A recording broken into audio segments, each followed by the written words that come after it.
কোরআন কোরআন কোরআন মানুষের মুক্তির জীবন বিধান।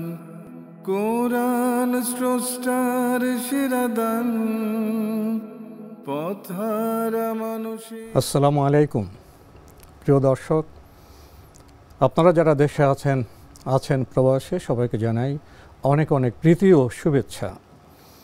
শুরু হলো অ্যান্টিবাই আয়োজিত এবং লাভ হলো নিবেদিত পাক্ষিক অনুষ্ঠান কোরআন অন্বেষা। আপনাদের সাথে আছি আমি জয়নুল আবেদিন আজাদ। আর আজকে আমাদের মাঝে অতিথি হিসেবে উপস্থিত আছেন বিশিষ্ট আলেম শেখ ডক্টর মোহাম্মদ শহীদুল্লাহ খান মাদানী। আসসালামু আলাইকুম ওয়া রাহমাতুল্লাহি ওয়া বারাকাতুহু। প্রিয় দর্শক, আমরা আজকে পবিত্র কোরআনের সূরা আল আরাফের 106 থেকে 116 এই 11টি আয়াতের তেলাওয়াত শুনব তরজমা। আমরা এতক্ষণ পবিত্র কোরআনের সূরা আল আরাফের 106 থেকে 116 এই 11টি আয়াতের চমৎকার তেলাওয়াত শুনলাম তরজমা। এই কয়েকটি আয়াতে ফেরাউন এবং মুসা আলাইহিস সালামের সময়কার যে বিষয়গুলো, যে দ্বন্দ্বগুলো, সেগুলো এখানে স্পষ্ট হয়েছে এবং সে বিষয়গুলো বর্তমান সময় এবং প্রেক্ষাপটে কতটা প্রাসঙ্গিক, আমরা সে বিষয়ে আজকের সম্মানিত আলোচক শেখ ডক্টর মোহাম্মদ শহীদুল্লাহ খান মাদানী আপনার কাছে জানতে চাইব এ কয়েকটি আয়াতে কি বলা হয়েছে। আলহামদুলিল্লাহ রাব্বিল আলামিন ওয়াসসালাতু ওয়াসসালামু আলা আবদিল্লাহি ওয়া রাসূলিহি নবিয়িনা মুহাম্মদ ওয়া আলা আলিহি ওয়া সাহবিহি আজমাইন, আম্মা বা'দ। আপনি অত্যন্ত চমৎকারভাবে আমাদের আয়াতগুলিও চয়ন করেছেন, যেগুলি একদিক থেকে আল্লাহ সুবহানাহু ওয়া তাআলা ঐতিহাসিক তথ্য তুলে ধরেছেন, অপর দিক থেকে আল্লাহ সুবহানাহু ওয়া তাআলা এগুলির মাধ্যমে আমাদের সমসাময়িক দিক নির্দেশনা নেওয়ারও আল্লাহ রাব্বুল আলামিন সুযোগ করে দিয়েছেন। সূরা আরাফের 106 থেকে 16 পর্যন্ত এই আয়াতগুলিতে মূলত সূরা আরাফে আল্লাহ রাব্বুল আলামিন একাধিক নবীর তথ্যগুলি আলোচনা করেছেন। তো ঠিক যেই আয়াতগুলির তেলাওয়াত আমরা শুনলাম, শুরুতেই মুসা আলাইহিস সালাতু ওয়াস সালাম যখন সেই বানি ইসরাইলের মাঝে আল্লাহর পক্ষ থেকে নির্দেশিত হয়ে তাওহীদের দাওয়াত দেন, ইসলামের দাওয়াত দেন, ঈমানের দাওয়াত দেন, তারা নানাভাবে প্রতিবন্ধকতা সৃষ্টি করার চেষ্টা ফেরাউনের শাসনকালে, ফেরাউন সেই সময় ছিল সর্বেসর্বা, ফেরাউন ও তার বাহিনী তারা নানাভাবে প্রতিবন্ধকতা সৃষ্টি করার চেষ্টা করে। তাই তারা বলে ফেলল যে আপনি যা বলছেন যদি সত্যই হয়, আপনি কিছু আলামত নিদর্শন আমাদেরকে দেখান। আপনি যে নবী, জি, আপনার কথা আমরা কেন শুনবো, নিদর্শন দেখান। জি। তো আল্লাহ সুবহানাহু ওয়া তাআলা মুসা আলাইহিস সালাতু ওয়াস সালামকে অনেকগুলি মুআজিজা দিয়েছেন, নিদর্শন দিয়েছেন। তার মাঝে এখানে দুটির বর্ণনা এসেছে। সবচেয়ে বড় গুরুত্বপূর্ণ যেটি ছিল, যেই লাঠি তিনি ব্যবহার করতেন আল্লাহর নির্দেশে, আল্লাহর নামে যখন তিনি ছেড়ে দিতেন, সেটি ভয়ঙ্কর সাপ রূপ ধারণ করত। আবার হাত দিয়ে ধরে ফেললে সেটি লাঠিতে ফিরে আসতো। এই যে মোজাজা বললেন, এই মোজাজা শব্দ একটু ব্যাখ্যা করবেন। ধন্যবাদ। সবাই কি মোজাজা পায়? জি জি, ধন্যবাদ, সুন্দর কথা একটু বলেছেন। কারণ আমাদের মাঝেও কিছু মানুষ অতি উৎসাহী হয়ে এই ধরনের অনেক কিছু কারামত বা অনেক কিছু দেখাতে চায়। মোজাজা কি, কারামত কি, এগুলো আলাদা আলাদা বিষয়। মুআজিজা শব্দের শাব্দিক অর্থ হলো অক্ষমকারী, অপারগকারী। অর্থাৎ আল্লাহ সুবহানাহু ওয়া তাআলা নবী রাসূলদেরকেই শুধু মুআজিজা দিয়েছেন, যেটা লৌকিক না, অলৌকিক। যেটা সেই মুআজিজাটা হলো এমন যা সাধারণ নিয়মের ব্যতিক্রম, অলৌকিক বিষয়। আর এটা আল্লাহ সুবহানাহু ওয়া তাআলা দিয়েছেন তাদেরকে তাদের নবুয়তের রিসালাতের সত্যতা প্রমাণের জন্য। যখন যাদের কাছে এই দাওয়াত তিনি নিয়ে আসেন, তারা যখন গ্রহণ করতে চায় না, যেমন মুসা আলাইহিস সালামের কাছে দাবি করে বসেছে, আপনি যে আসলেই আল্লাহর নবী, আল্লাহর রাসূল, অলৌকিক কিছু আমাদেরকে দেখান। সব নবীর সময় এক এক নবীর সময় এক একটা প্রেক্ষাপটে এক একটা বিষয় এসছে। সব নবীর যে মুআজিজা একরকম ছিল না। এটি প্রেক্ষাপট অনুযায়ী, যখন যেটা মুসার সময় জাদুবিদ্যার বেশি প্রচার এবং প্রসার ছিল, তখন জাদুবিদ্যার থেকে উন্নততর কিছু তো তাকে দেওয়া হলো মুআজিজা। জাদুবিদ্যাকে অপারগ করার, তারা পরাভূত করার, তারা জাদুবিদ্যাই নিয়ে শীর্ষে গেছে। যেমন আমাদের প্রিয় নবী মুহাম্মদ সাল্লাল্লাহু আলাইহি ওয়াসাল্লামের সময় ভাষা চর্চায় তারা শীর্ষে ছিল। আল্লাহ সুবহানাহু ওয়া তাআলা সেই ধরনের শীর্ষ ভাষার কোরআন দিলেন। এখন যখন নবী রাসূল আসতেন, তিনি বিজ্ঞান প্রযুক্তির দিক থেকে অনেক শ্রেয়তর জিনিস তিনি পেশ করতেন, পেশ করতেন। কিন্তু আমাদের নবী সাল্লাল্লাহু আলাইহি ওয়াসাল্লামকে আল্লাহ এমন দা দিয়েছেন, সেটি যতই বিজ্ঞান আসুক সর্ববিজ্ঞানের ঊর্ধ্বে রয়েছে, সেটি কোরআন বিজ্ঞান, মানে বিজ্ঞানের নেওয়ার আছে। রাইট। তো আমরা বলছিলাম মুআজিজা হলো এমন জিনিস যে আল্লাহ সুবহানাহু ওয়া তাআলা যেই সময়ে যেই জিনিসটার সর্বোচ্চ গুরুত্ব পায়, ওই জিনিসটা মানব রচিত হওয়ার কারণে, মানুষের তৈরি হওয়ার কারণে সেটাকে অক্ষম, অপারগ করে দিয়ে আল্লাহর শ্রেষ্ঠত্ব, নবুয়তের, রিসালাতের শ্রেষ্ঠত্ব প্রতিষ্ঠার জন্য এই মুআজিজা দিয়ে থাকেন। এটি শুধু নবী রাসূলদের জন্য সীমাবদ্ধ, আর অন্য কারো পক্ষে নয়। তো এখানে একটি মুআজিজা হলো লাঠি ছেড়ে দিলে অজগর সাপ হয়ে যেত, বিশাল ভয়ঙ্কর সাপ হয়ে যেত। কারণ তারা এই ধরনের জাদু ধরলে লাঠি হয়ে যেত, এই ধরনের তারা জাদু দেখিয়ে মানুষকে আকৃষ্ট করত সমকালীন সময়ে। দ্বিতীয়, সেখানে যে দ্বিতীয় মুআজিজা আল্লাহ সুবহানাহু ওয়া তাআলা দিয়েছেন, মুসা আলাইহিস সালাম তার হাতটাকে এভাবে পাশে নিতেন, আড়ালে নিতেন, নিয়ে বের করতেন আল্লাহর নামে। সেই হাত একেবারে সুবহানাল্লাহ, সেখানে আলো জ্বলতো, সেখানে চমকাতো আলো, আবার সেটা নিভে যেত। এটাও যেন একটি সেই ধরনের অলৌকিক মুআজিজা আল্লাহ সুবহানাহু ওয়া তাআলা তাকে দান করলেন। কিন্তু আশ্চর্যের বিষয় হলো, যারা সত্যকে গ্রহণ করতে চায় না, তারা সব সময় একটা ওসিলা খুঁজে, খালি বাহানা খুঁজে, তারা চাতুর্য করে। জি, একটা বাহানা খুঁজে। তারা প্রথমে মনে করলো যে আমরা যদি মুসা আলাইহিস সালামের কাছে কিছু অলৌকিক কিছু আনতে বলি, দেখাতে বলি, তিনি তো অক্ষম হবেন, পারবেন না। যখন হযরত মুসা ইসলাম দুটি মুআজিজা দেখালেন, তখন ফেরাউন এবং তার যারা সভাসদ তারা কি বলল? আমরা আগে বলছিলাম যে তারা প্রথমে মুসা আলাইহিস সালামের দাওয়াতকে মেনে নেবে না। এই জন্য তারা একটা অসম্ভব বিষয় দাবি করলো যে কিছু অসম্ভব অলৌকিক দেখান। মুসা আলাইহিস সালাম যখন আল্লাহর সাহায্য পেয়ে সেটাও পেয়ে গেলেন, দেখালেন, এখন তারা এটাকে আবার অন্যভাবে এড়িয়ে যাওয়ার চেষ্টা করছে। তারা বলল যে আপনি যেটা নিয়ে আসলেন, তাহলে বোঝা গেল আপনি একটা বড় জাদুকর, আপনি আরো বড় জাদু আমাদের দেখাচ্ছেন। এখন ফেরাউন তার সভাসদকে ডেকে নিয়ে পরামর্শ করছে, দেখো এই মুসা এবং হারুন তারা যা শুরু করেছে, এটা তো তোমাদেরকে দেশে থাকতে দিবে না, বিতাড়িত করবে। এটা কেন বলছে বিতাড়িত করবে, দেশে থাকতে দিবে না? আসলে কি মুসা সালামের দাওয়াত ছিল এটা দেশ থেকে তাড়িয়ে দেবে? তা কখনোই ছিল না।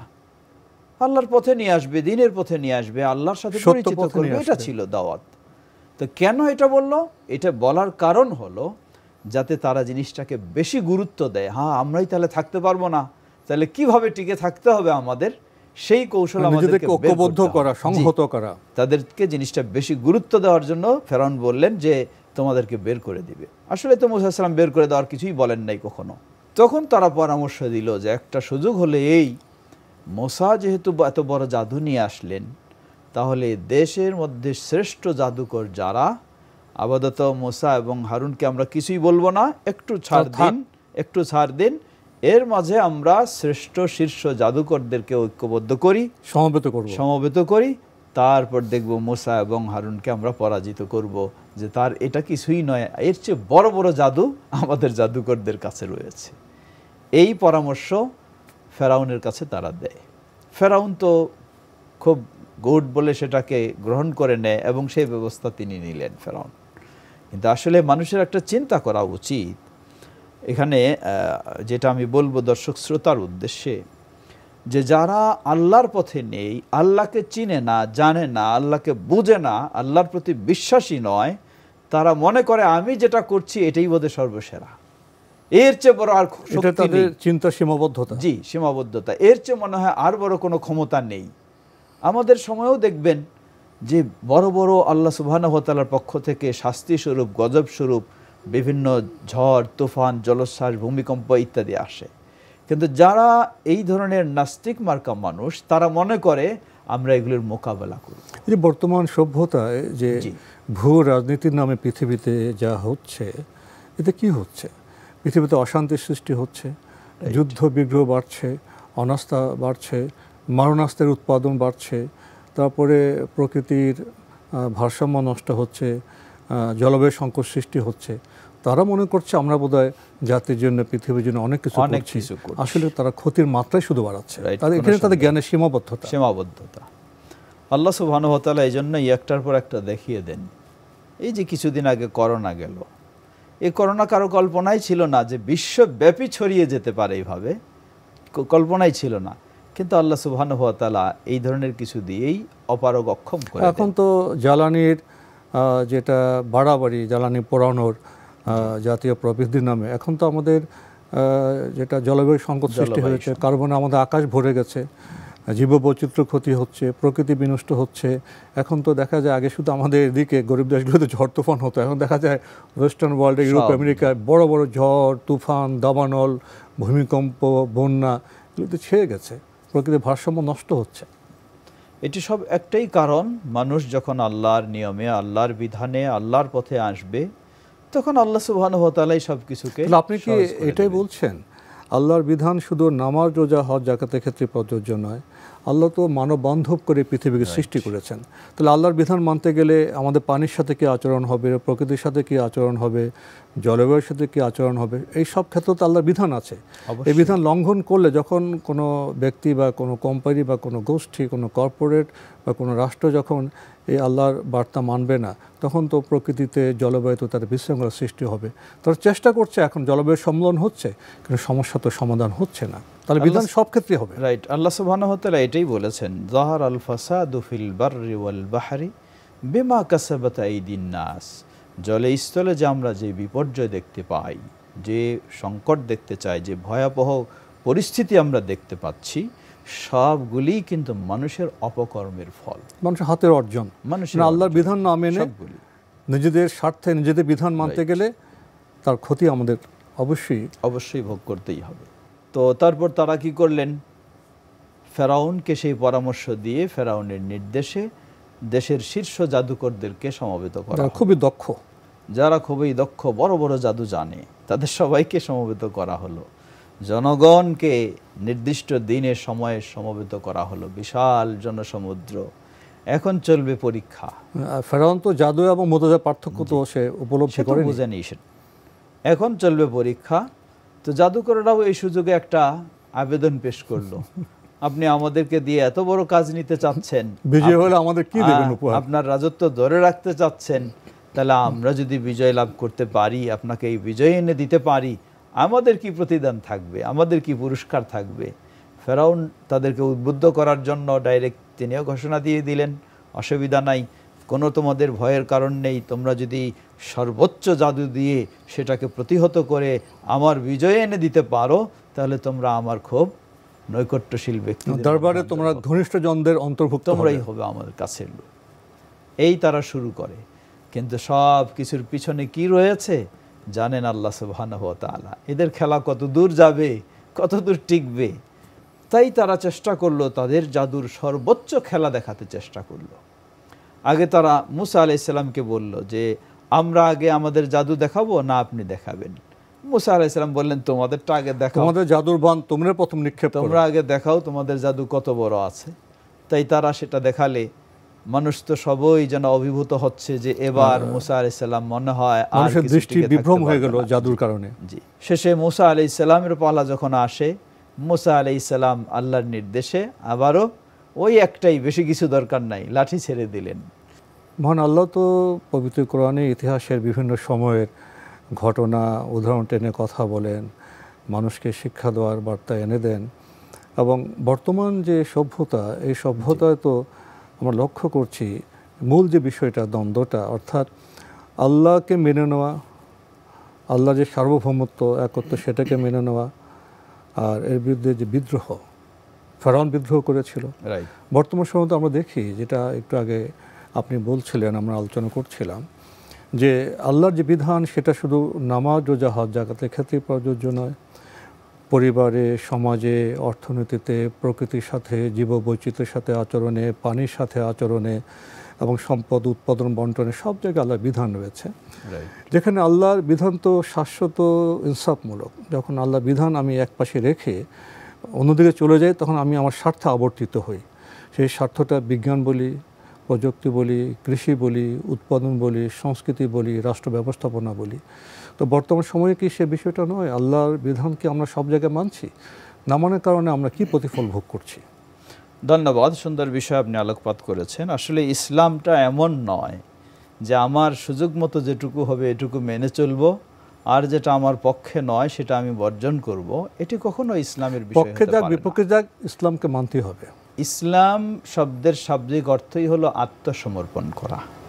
আত্মসমর্পণ মানে আমার গোটা বডিটাকে সর্বক্ষেত্রে আমি আত্মসমর্পণ করব আল্লাহ সুবহানাহু ওয়া তাআলার কাছে। আমার কোনো সাইড নিজস্ব মতো চলতে পারে না, সেটি ব্যক্তিগত বলি বা পারিবারিক বলি বা রাষ্ট্রীয় বলি বা সামাজিক বলি, কোনো সাইড আমার নিজের মতো চলতে পারে না। সবটাই চলবে আল্লাহ সুবহানাহু ওয়া তাআলা, কারণ আল্লাহ বিধান দিয়েছেন, না দিলে এক কথা হতো। এটাই ইসলাম পরিপূর্ণ। ইসলাম এজন্য, ইসলাম কেন শ্রেষ্ঠ?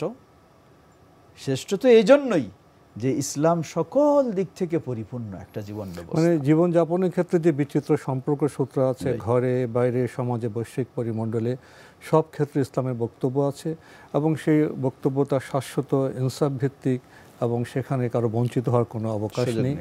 তো সেই সময়ের ফেরানোর সময় যে বার্তা, বর্তমান সময় সে একই বার্তা। এই বিষয়টি জেনে আমরা আজকে অনুষ্ঠান শেষ করতে চাচ্ছি।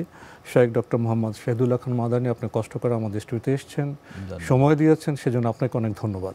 জাযাকুমুল্লাহু খাইর। প্রিয় দর্শক, আমরা দেখছিলাম এনটিভি আয়োজিত এবং লাভ হলো নিবেদিত পাক্ষিক অনুষ্ঠান কোরআন অন্বেষা। আমাদের অনুষ্ঠান আপনারা এনটিভি অনলাইনেও দেখতে পারবেন, ভিজিট করুন www.ntvbd.com। এছাড়া ইউটিউবে এবং আমাদের ভেরিফাইড ফেসবুক পেজে অনুষ্ঠান দেখতে পারবেন। আজকে আমরা পবিত্র কোরআনের সূরা আল আরাফের 106 থেকে 116 এই 11টি আয়াতে আমরা কি জানলাম? আমরা জানলাম যে বান্দা হিসেবে আমাদের করণীয় কী।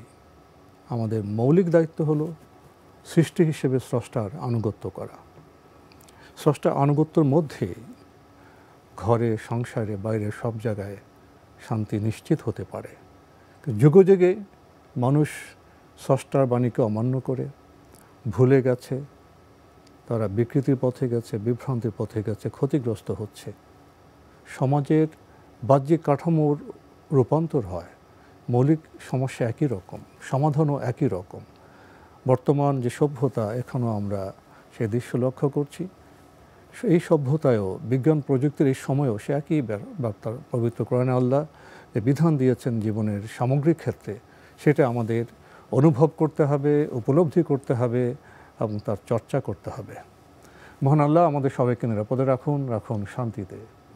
আসসালামু আলাইকুম।